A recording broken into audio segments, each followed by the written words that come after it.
இயேசு கிறிஸ்து வீடு கட்ட பரலோகத்திலே நமக்காக வீடு கட்ட போயிருக்கிறார். அவருக்கு இன்னும் கட்டி முடியவில்லை. 2000 வருஷமாக அவர் கட்டி கொண்டிருக்கிறார். அவர் கட்டி முடிந்திருந்தால் ஏற்கனவே வந்திருப்பார். இன்னும் கட்டி முடியாததுனால்தான் அவர் வரவில்லை என்கிறதாக சொல்வார். காரணம் அங்கே என்ன சொல்லி இருக்கிறது? நான் உங்களுக்காக போய் ஸ்தலத்தை ஆயத்தம் பண்ணின பின்பு நான் இருக்கிற இடத்திலே நீங்களும் இந்த வசனத்தை காண்பித்து இயேசு கிறிஸ்து பரலோகத்திலே பல அநேக வாசஸ்தலங்கள் இருக்கிறது, அதிலே நமக்காக வீடு கட்ட போயிருக்கிறார். இதை கூட நீங்கள் கொடுக்கிற பணத்திற்கு தக்கதாக அல்லது காணிக்கைக்கு தக்கதாக அங்கே வீடு இருக்கும். இங்கே அதிகமாக கொடுத்தால் அங்கே ஆண்டவர் பெரிய பங்களா எல்லாம் கட்டி வைத்திருப்பார். இங்கே நீங்கள் கஞ்ச பிசினத்தனமாக காணிக்கை கொடுத்தால் அங்கே ஆண்டவர் குடிசை விட்டத்தான் கட்டி வைத்திருப்பார். இப்படிப்பட்ட பிரசங்கங்கள் எல்லாம் நான் கேட்டிருக்கிறேன், நீங்களும் கேட்டிருக்கலாம். ஓகே, அப்போ ஆண்டவர் இங்கே பூமியில உள்ள வீடு இது அழிந்து போகக்கூடியது. ஆகவே ஆண்டவர் அழியாத ஒரு வீட்டை பரலோகத்திலே கட்ட போகிறார். ஆகவே அங்கே உள்ள வீடு எப்படி இருக்க வேண்டும்?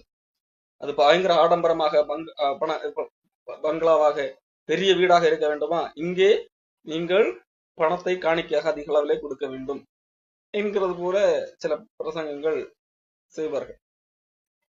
ஆனால் இந்த வசனங்கள் எதுவுமே ஆண்டவர் இங்கே பூமியிலே உள்ள நம் கைகள் செங்கல் போட்டு கட்டின அந்த வீட்டையும் குறிக்கவில்லை, அல்லது பரலோகத்திலே ஆண்டவர் அப்படி ஏதோ ஒரு வீட்டை கட்டப் போகிறார், பங்களா கட்டப் போகிறார், அல்லது குடிசை கட்டப் போகிறார், அல்லது அதையும் குறிக்கவில்லை.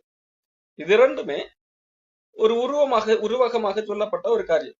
இங்கே பூமிக்குரிய கூடாரமாகிய நம்முடைய வீடு என்று சொல்வது இங்கே நாம் வசிக்கின்ற வீட்டை குறித்ததல்ல. நாம் வசிக்கும்படியாக, நாம் என்று சொன்னால் மனிதன், நாம் வசிக்கும் மனிதனுடைய ஆத்துமா, அந்த ஆத்துமா வசிக்கும்படியாக நமக்கு கடவுளால் தரப்பட்ட இந்த சரீரம், இந்த சரீரத்தை தான் இங்கே கூடாரம் வீடு என்று சொல்லப்பட்டிருக்கிறது.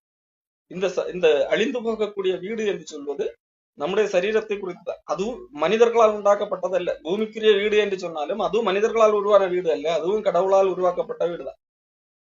ஆதாமை உருவாக்கும் போது மண்ணினால் உருவத்தை செஞ்சு அதுக்கு ஜீவ சுவாசத்தை நாசியிலே ஊதினான். அப்பொழுதுதான் மனுஷன் ஜீவாத்மாக மாறினான். அப்போ பூமிக்குரிய வீடு என்றாலும் அது மனிதர்களால் உருவாக்கப்பட்டது அல்ல, அதுவும் கடவுளால் உருவாக்கப்பட்டதுதான். பூமிக்குரிய வீடு என்று சொன்னால் நம்முடைய சரீரம் என்று சொல்லி பார்த்தோம். பரலோகத்தில் உள்ள வீடு என்று சொன்னா ஆண்டவர் இனிமேல் இந்த அழிந்து போன இனிமேல் நமக்கு தரப்போகிற வேறொரு சரீரம் மக இருக்கிறது. அதாவது இது பூமிக்குரிய சரீரம், அது வானத்துக்குரிய சரீரமாக இருக்கிறது.